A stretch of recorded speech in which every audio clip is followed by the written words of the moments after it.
So a string is the same thing as a list of characters. So you can use the len function on it to get the length of the string, just like we could a list.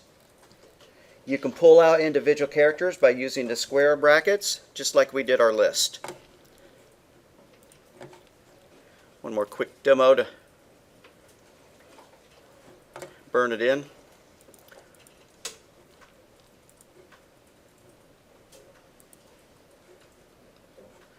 I'm going to call this one string lists.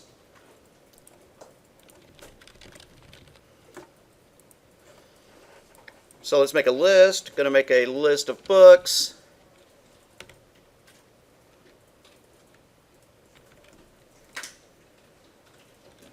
Books are going to be, I don't know, Hunger Games 22, 12,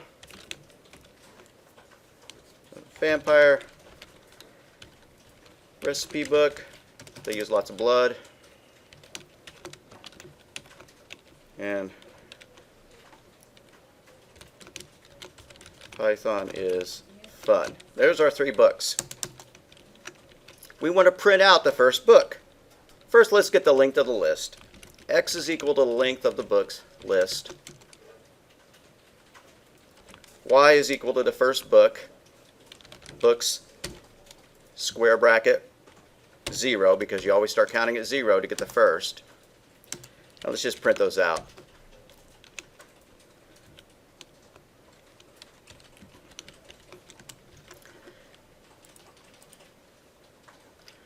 There we go. So there are 3 books in the list. The first book is Hunger Games 12. Heck, let's print that list too. So I'm going to add books, comma, to the beginning of my print statement.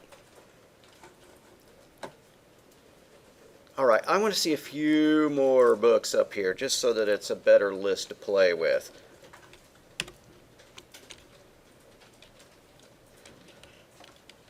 So we're just going to make up names. Willy Wonka. Obviously that's not really the name of a book. And then D&D manual. And then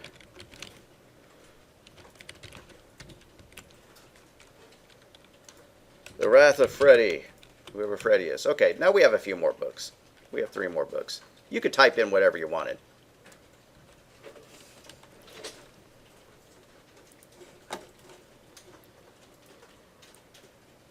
As long as it's separated by commas and has a square brace at the end, we're all good. If you want to add some more books, that's also easy. Books.add.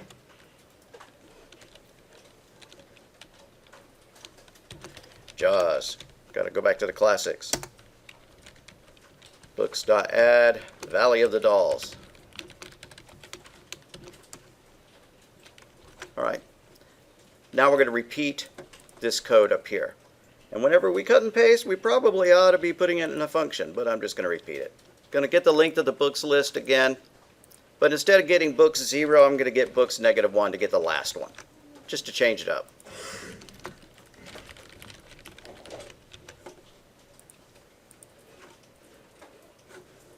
And it's not called add.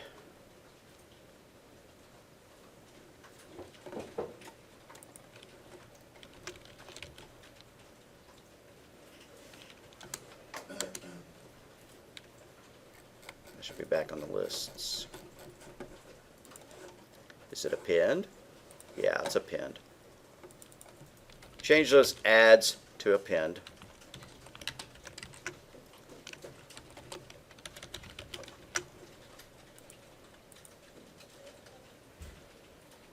There we go. If we wanted to put them at the beginning of the list, we would use insert, and we would insert at position 0. All right, so we have how many books in here? There are 8. You can get more than just one book at a time out of the list. You can do what's known as a slice. And this is pretty cool, and other languages don't necessarily support it. So I'm going to say that the best books are the books starting at position 2 and going up to but not including position 6. So that'll get books 2, 3, 4, and 5. We should have 4 books in our list when we print out the best books. So this is known as a slice. We are taking a slice of the list.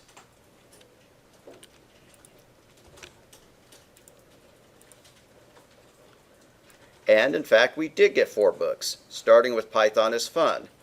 Python is Fun is the 3rd book, so that's index number 2. Hunger Games being 0 and Vampire Recipes being 1.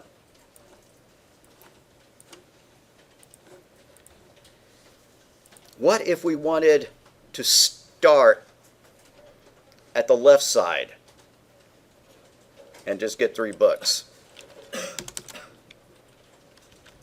I'm going to make a variable called F3 for the first 3. I could do this. I could say 0:3. That would get the first 3 books. But for some reason, Python gives you the option of leaving off that first number, so you could also do it like that. You'll see programmers do that. Do I care if you really do it like that? Not really, but it's more useful when you're going off to the right. Because if you're going to the right, you'd have to be able to specify the last value. But I'm going to go ahead and make it 0:3, but I'm going to also make the comment same as books :3. That just starts at the beginning and then goes out 3 books. So let's print F3 now.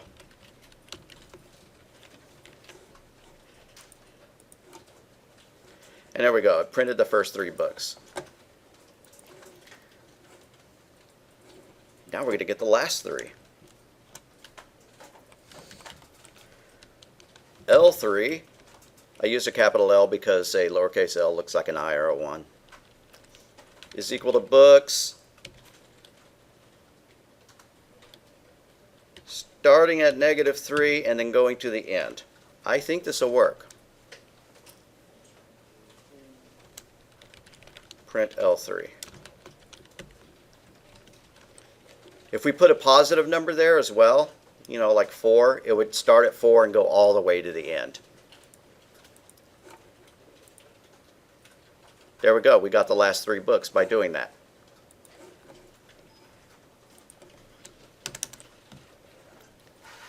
Since there are 8 books, I believe, I need to run it again to make sure. We may be up to 10 books now.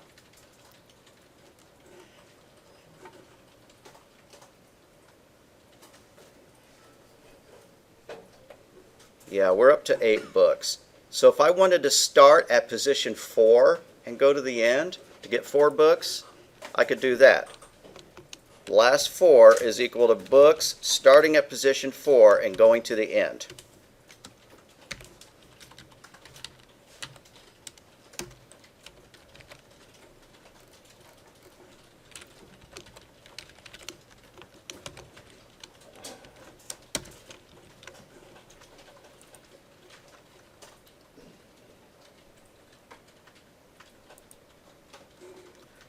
And there it got the last 4.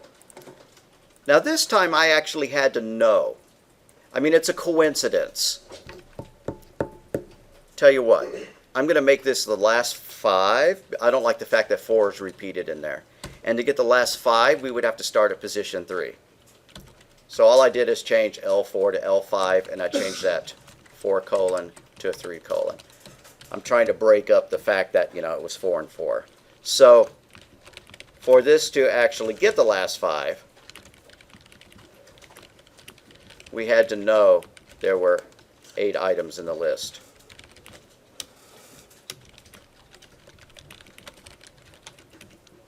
Eight minus 5 is equal to 3. So we started at index 3. That's kind of why this is cooler, using that negative. So we could have done this. Books starting at -5 and then going to the end.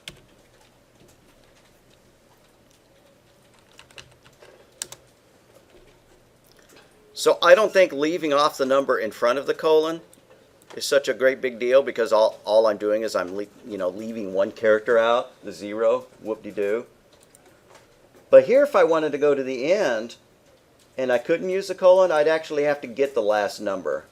I could probably use the length of the string as my last number. I could do it like this.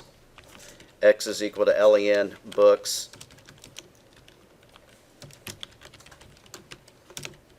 And then L5 is equal to books starting at the position 3 and then going out to X.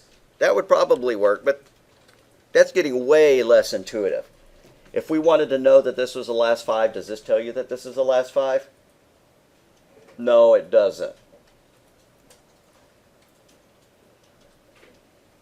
This depends on knowing that the list is 8.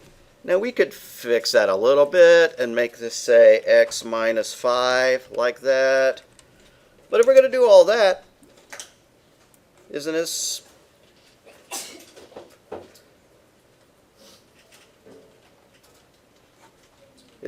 better? Doing it like that?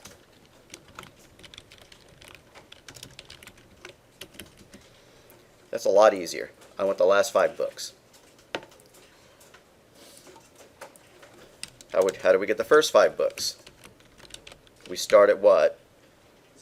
0, and we just go out to 5. So that'll get us books 0, 1, 2, 3, and 4. So that's the first 5 books.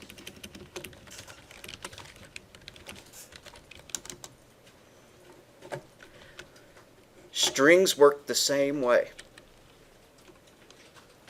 School is equal to row state. I want to get the first character.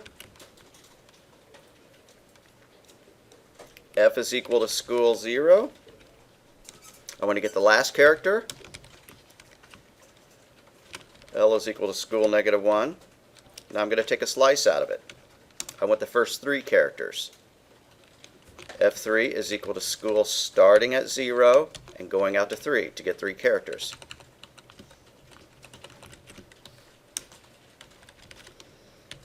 So let's just print all those out. Let's print school, F, L, and F3. I got these reversed. Yeah, that looks good.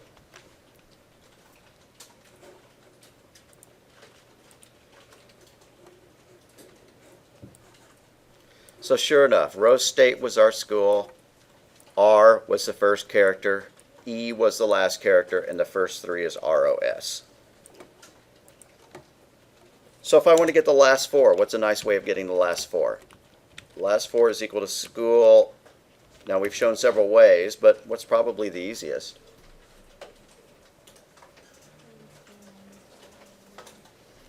Did I hear it? Like the length of school and then Yeah, we could take the length of the school and subtract 4, but what's an easier way? Just like that one, use negative 4. And put a colon in after it, meaning go to the end of the string.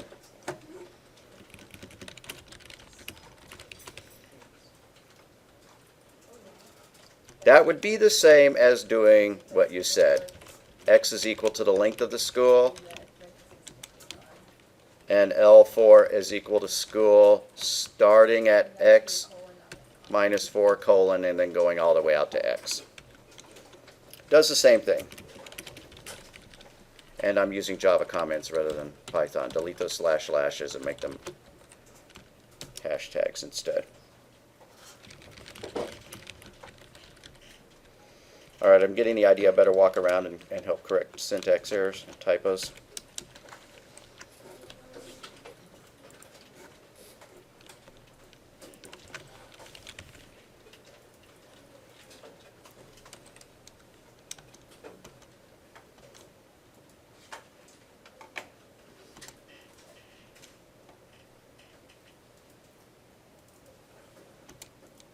Really? Okay. Python 3 strings. We'll just go and look at all the methods that are in the string class.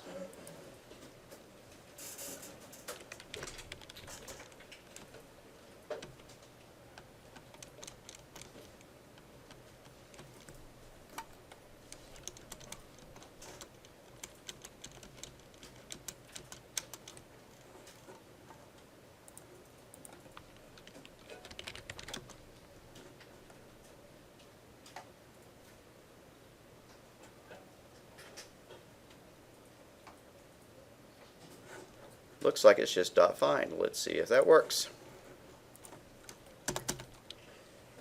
So we still have this as our school. And I want to see where the word state begins. So S is going to be equal to school.find and give me a capital S. I may have the syntax wrong. Let's give this a shot. Yeah, it found it at position 5. Is that accurate? Well, let's count them. 0, 1, 2, 3, 4, 5. So it found the index value. There are other functions that you can use. There's isDigit, isAlphanumeric, alnum. There's all sorts of them. What did it print out for you? Should have printed out 5. I got -1. Did you search for a lowercase s and row state was spelled with uppercase? Yeah, they have to be the same case. It's not case insensitive. All right, so let's get a character out of here. Let's say that our character is going to be school at position 3. And we want to know whether that's a digit or not. If ch.isDigit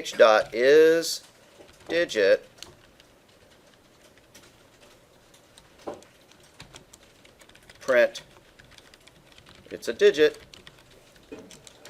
else print it's not a digit.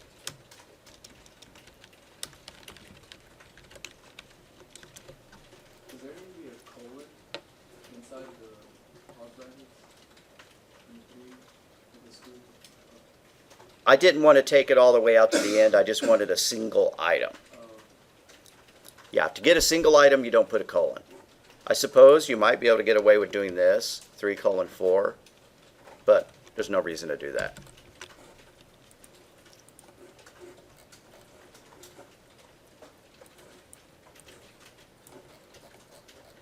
And this said it's not a digit. That's correct. I mean, I guess we should print it out so that we even know what we're doing. Let's go ahead and print it out.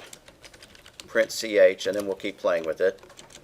Is it an alphanumeric character, meaning it's either a letter or a number?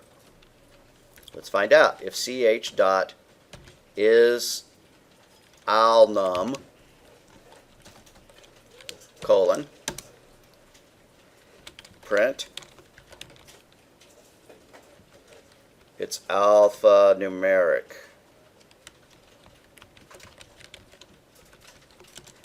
Else colon print it's not alphanumeric. When would it not be alphanumeric? If it's anything other than a number or a digit. If it's a space or a colon or a comma or something like that, it's not alphanumeric. That is how you could check to see if your input was a number. You ask the user to type in a number, but if what they typed in is not a digit, then you would tell them wrong, do it again. Because if you call int or if you call float on a string and it's not digits, you'll get an error. That's about enough of those. I can't think of, there are more. Is white space, is uppercase, is lowercase. You can do all those. And so lastly, let's just print our school, but we want to make it all uppercase. We want to print our school and we want to make it all lowercase. And then we want to find out if the letter X is in our school name. If X in school, colon, except X needs to have quotes around it. Sorry about that. If X is in the school, then print school name has an X. Else colon print school name has no X. So what have we seen so far? We've seen slices. We've seen the index, which is just when you use a single number, like that. Slices is when you use a starting point and then an end point. we've seen the use of find. We've seen the use of strings dot is digit, strings dot is alnum. I guess I could have not had to type the word string over and over. Uppercase. I got an error saying int is not iterable. All right, maybe I made an error. Maybe I haven't run it soon enough. Let me fix this.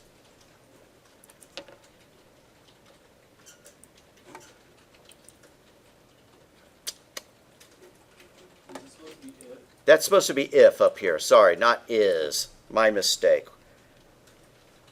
If I have the word is, that's a mistake. So when you run it, you're going to get an error up here. It's not ch is alnum with an is in front of it. It's an if in front of it.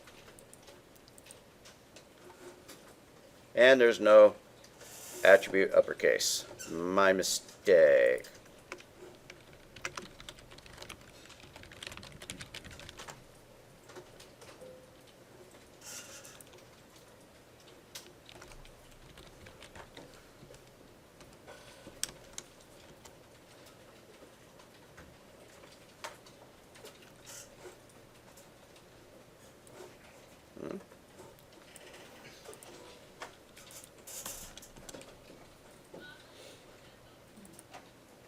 Oh, it's just upper. Okay. So make it print s dot upper. Take that word case off and put parentheses after it. I really botched that one. And then make it s dot lower and put parentheses after it. Sorry about that mistake. I just changed these two lines.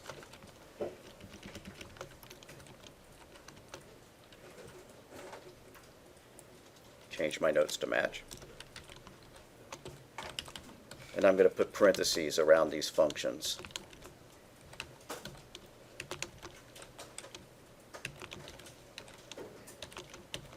And then lastly, we did the if something in something syntax. If x and y or whatever. I think that's where I got my error. All right, let me run it again, see if I made a mistake. Ah, come on.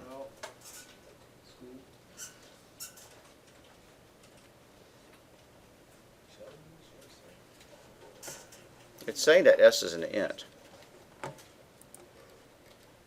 That's because it's supposed to be school. And you knew that. You just said that. All of these places where I typed s should be school.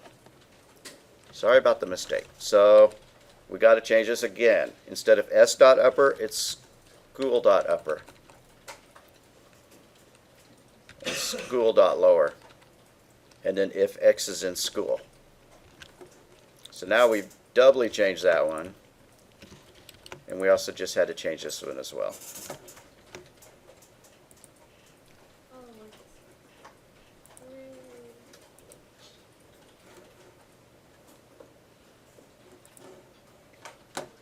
Run it, make sure I haven't goofed it.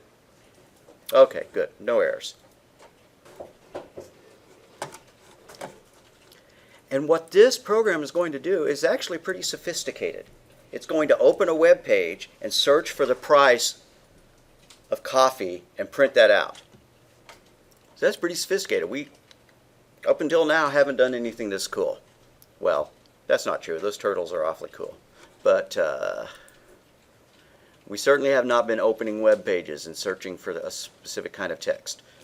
So I want the head first programming. I'm going to download it. Whenever you see a PDF, don't try to view it in the browser. Just go ahead and download it and then open that.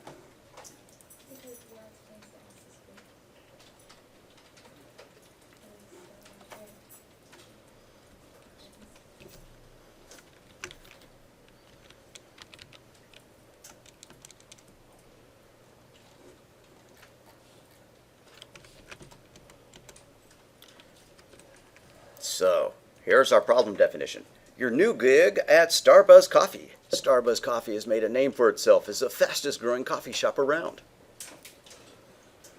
Starbuzz CEO is always on the lookout for ways to boost profits. He wants a program that will show him the current price of coffee beans so his buyers can make informed decisions about when to buy.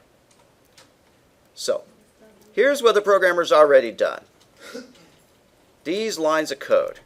Now that's a lot of typing, and we're going to have to fix this URL because beans are us no longer works.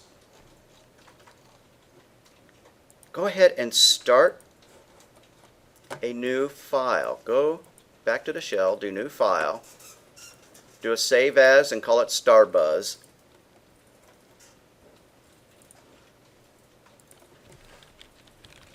.py. And what I want you to type, or you could copy it from the text, but it's easier. I'll just type it in myself.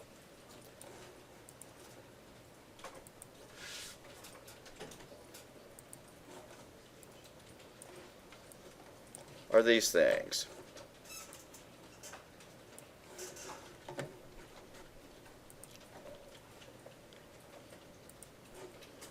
Import, this is the first one, and we've seen the import statement before. URL lib, that stands for URL library. There's two L's in the middle of it. And what's a URL? That's a fancy word for a web address.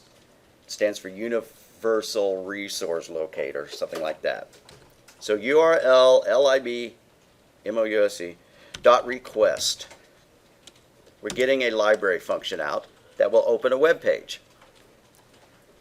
Then we need page is equal to URL lib dot request dot URL open. That's a lot of typing. And just for now, I'm going to put a close parentheses after my open one because I know I have to go back and actually put a valid path in there. And that beans are us is not valid. It's too bad that they let that domain name expire. They need to come out with a new version of the book, especially since it's a PDF. How expensive is it to update a PDF? Text is equal to, and we're going to use a whole bunch more functions. Now see, this is another problem with this text, in my opinion. It starts throwing things at you that we have no idea what they're doing. And yeah, I do that too, but then I very quickly turn around and explain it.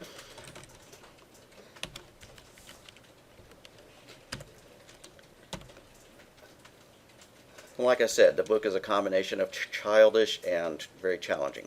Okay, so print that text.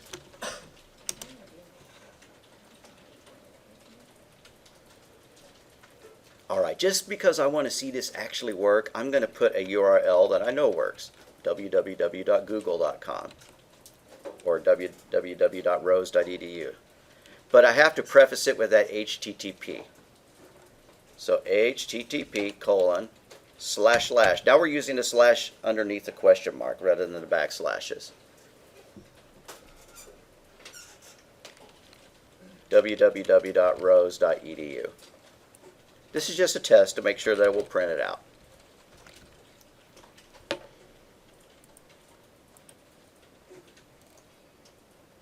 And there it goes. It's printing out all the source code for the web page. Now that's a lot of source code. That's because what looks simple on the screen is not always simple when you're editing the HTML, because these web pages nowadays have a lot of interactivity. When I did Google, I got can't decode byte in position 8701. Google must have some embedded character that is outside the UTF-8 character set. So, what does UTF-8 stand for? Universal Text Format. Let's find out exactly what it means. It's an 8-bit character, meaning it's an ASCII character. And so somewhere in there they've got a non-ASCII character embedded in it. I typed in youtube.com and I got like over 1,800 different lines of code. Yeah, youtube.com.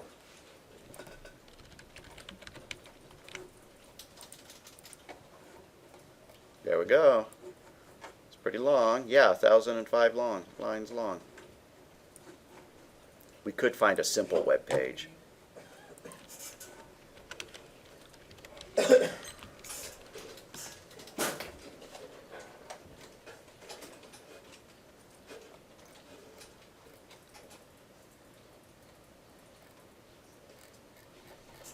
Simplest web page.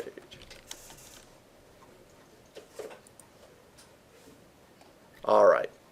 Well, heck, that path is enormous. I don't want to do that. All right. Anyways, if you were looking at a web page, you can always right-click on it and do View Page Source, and you'll see the HTML for it. This one's a lot shorter than the YouTube one. It's only got, 78 lines of code. Now this one that we're going to actually be using, starbuzz, is far shorter still. But we have to go and find the correct URL for it since that domain name is expired.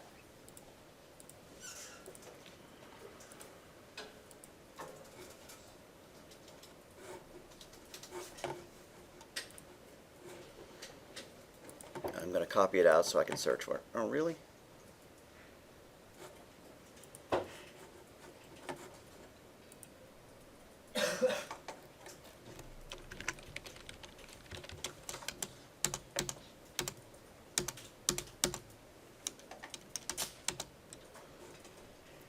Here's our path.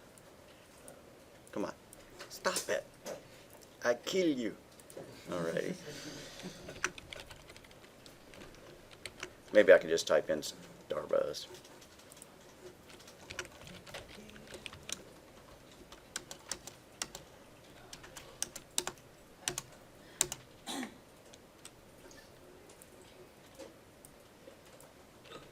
Okay, copy the whole thing rather than the first thing. Don't do what I'm doing. I just need this path right here so that I can go do a Google search on it and find a replacement path for it.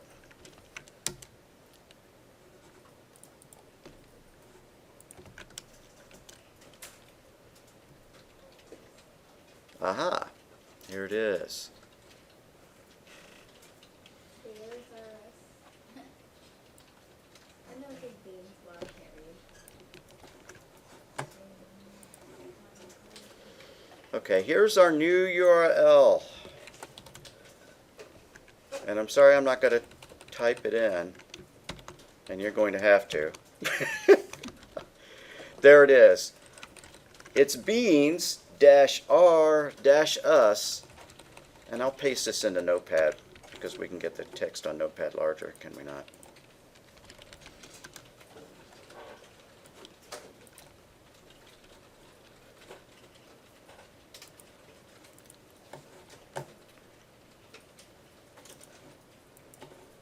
Well, that's a little too big.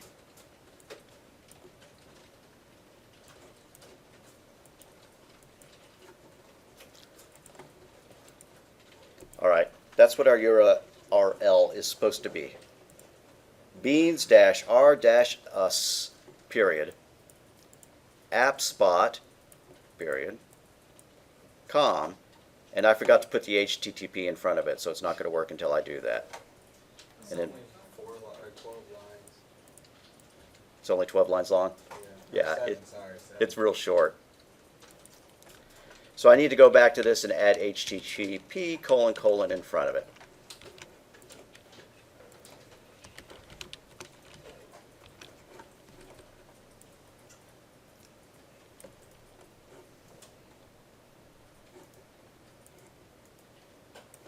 And when you run it, it should go out.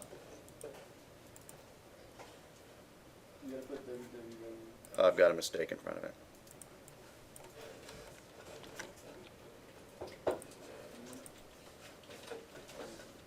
Quite often they set their servers up so that if you leave off www, it still goes to the home page. So I think we're good. Here is the HTML for the starbuzz web page. If you know HTML, this is all fascinating. If you don't, whatever. So what we can see is HTML is all enclosed in two tags. There's an opening tag that says HTML, and then there's a closing tag, which is the same thing with a backslash. Do you need to know this? No, but y'all are all becoming programmers or web designers or whatever, and it's really good to know HTML. So getting a glimpse of this is a good thing. Then this is saying all of this is the header. So everything between the opening header tag and then the close header tag, which is the one with the backslash, does not show up on the page, but it shows up in the title bar. So we have a title that says welcome to the Beans RS pricing page.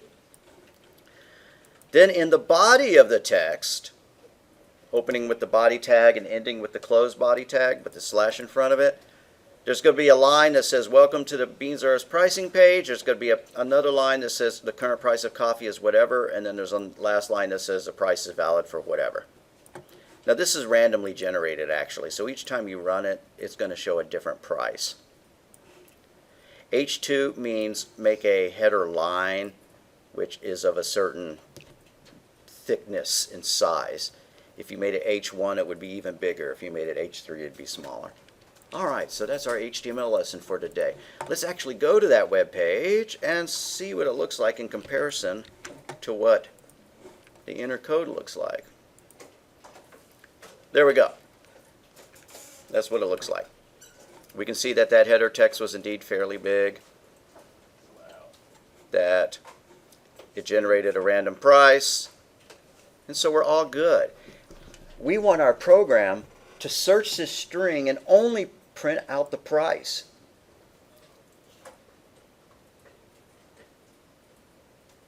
So that we could use that like in a program in order to decide whether to buy or not. So we're going to have to use that find function to find the location of the $sign and then extract the next few things after that. Let's go look to see how they had first looked at it.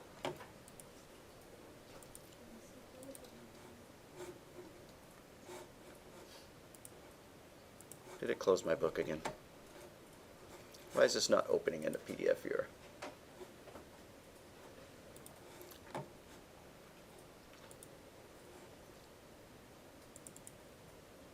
There.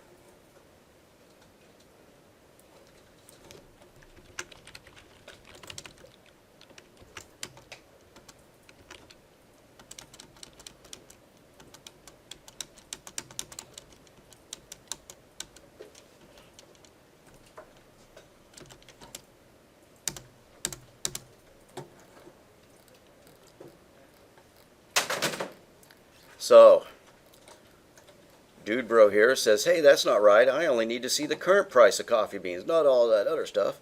Can you just give me the cost? So, we know that a string is a series of characters, or as we have been calling it more precisely, a list of characters. So we need to find the location of that $sign and get maybe 1, 2, 3, 4, 5 characters. This is assuming the price is never to get larger than 999.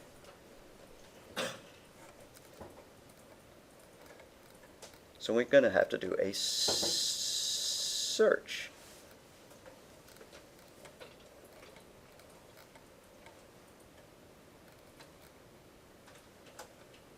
Now what he did is he counted out the characters himself and decided that the $sign was at 234, or the space after the $sign was at character position 234, and that it went out to 238. Is that a good way to do it? No, that's absolutely ridiculous, because what if you went and modified that HTML? Then it would no longer be at position 234 to 238. But we could type that for now. Going back into our program, we're going to say that the price is equal to the text starting at position 234, going out to 238. And then rather than print the text, we're just going to print the price.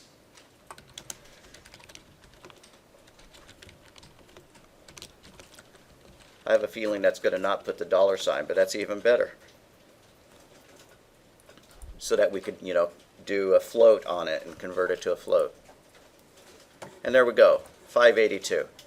And like I said, it's randomly generated. I think if I ran it again, it would say something else. 532. So although the HTML says that it's valid for 15 minutes, it's actually changing every single time. But it's silly to start at 234 and go to 238. Instead, we want to find that dollar sign.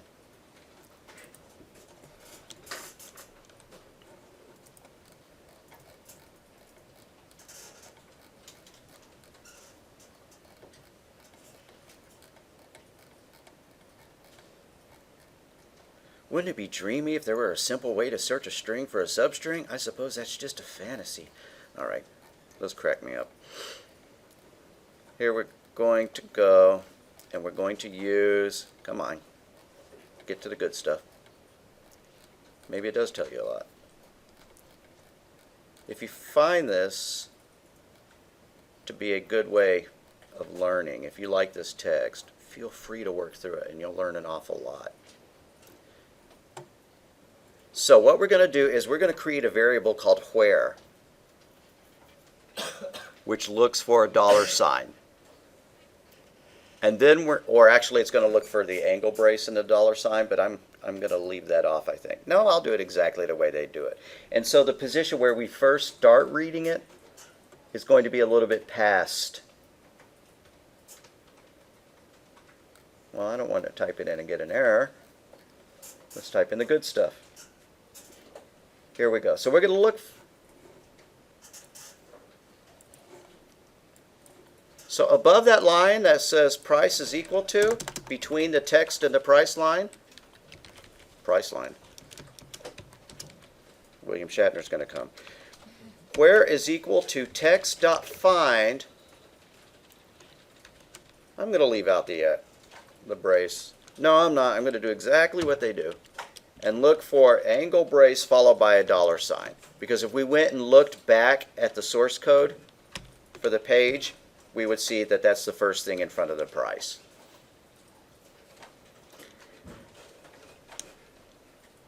And so our starting place, I'm not going to type the whole variable name start a price, I'm just going to make it start, is equal to where plus 2. We want to skip that brace. We want to skip the dollar sign. So we're going to go to the same position where we found it, but 2 characters past. And then the end of the price is equal to the start plus 4. 4 characters more. And then instead of hard coding 234 and 238, we're going to go to the start and we're going to go all the way to the end.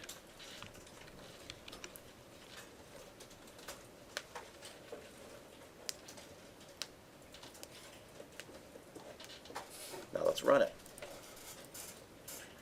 And it prints out the price. But it does so in a better way.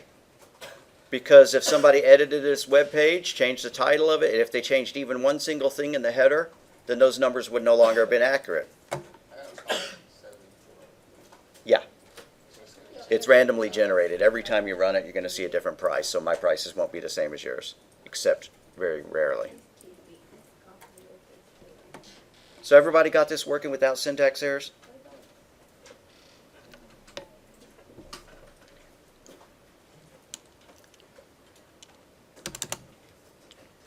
The next thing he shows is looping over and over and over until the price gets below a certain point.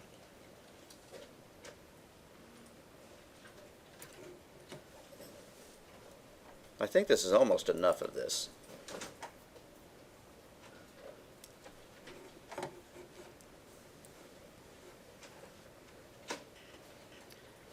But we can do this. And have y'all ever heard of a denial of service attack? That's when you hit a web page so often that it breaks a server. Now, hopefully a room full of students hitting the web page, 100 times a second is not going to break it. So eventually we're going to put a pause in there so that we only access it like once a second or once every 10 seconds or once a minute or something like that. But here's what I want to do. I want to put the word while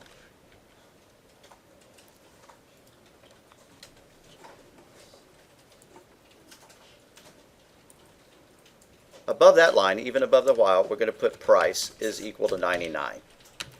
We're just giving it a starting price that is totally invalid. And then while the price is greater than, and we're going to say that our target is $4.74. While the price is greater than that, we're going to repeat this stuff over and over and over. We're going to have to tab all this stuff. And then finally, we're going to print, it's time to buy.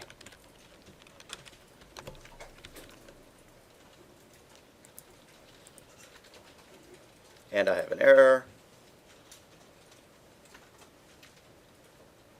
Oh, I have a colon in my number. Did you mean to do that? I have a colon in my number.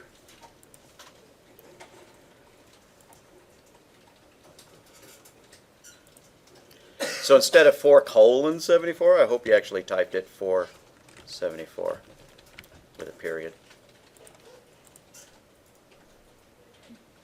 I haven't converted it to an int or a float yet. That's why I got an error here.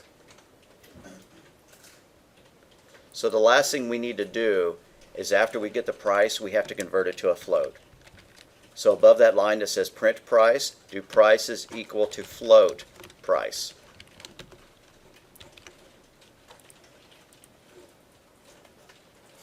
And there it goes. It's going a long time. It may never get that low. And with all of us running this at the same time, we're kind of spamming their site with requests. Okay. So I'm going to kill that. I'm going to make this while it's greater than $5 because while the price is greater than $5.55, keep looping because I want to see it stop eventually. Well, that was too fast. While it's greater than $5.25. In the while loop there. Okay, that worked. But we really want a command in here that'll cause it to pause. And the reason for the pauses is so that we're not hitting the website as fast as the computer can do this. So the way denial of services work is that botnets are created, which are computers that have Trojan horse software on them, which takes control of that computer without you knowing it, so your computer can be part of a botnet. And then they tell thousands of computers to send data to a website at the same time. And it just completely overwhelms the server and crashes it. Okay, so we need a command that will sleep for a certain amount of time. And they will show us that next. Yeah, here's our message. From the Department of Webland Security, to whom it may concern, a recent investigation onto an apparent DOS attack showed that most of the traffic originated from your computer. Alrighty, so we're going to figure out how to fix that. We need to use a time function. Come on, get to the meat. And it's going to be called time.sleep. It puts that program to rest for a certain number of seconds. So in order to get that library to work, we have to import time. That sounds fancy. Yeah. Import time. And then down here, we're going to make it sleep for 10 seconds. Time.sleep for 10 seconds. This will be better behaved. Of course, it'll take longer for it to find the price. Oh.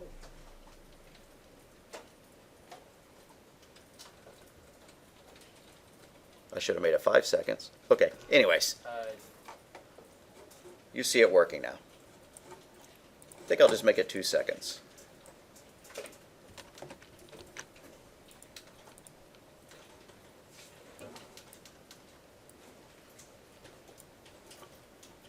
There we go. Eventually it'll find a good price. Good being below $5.25. May take a while.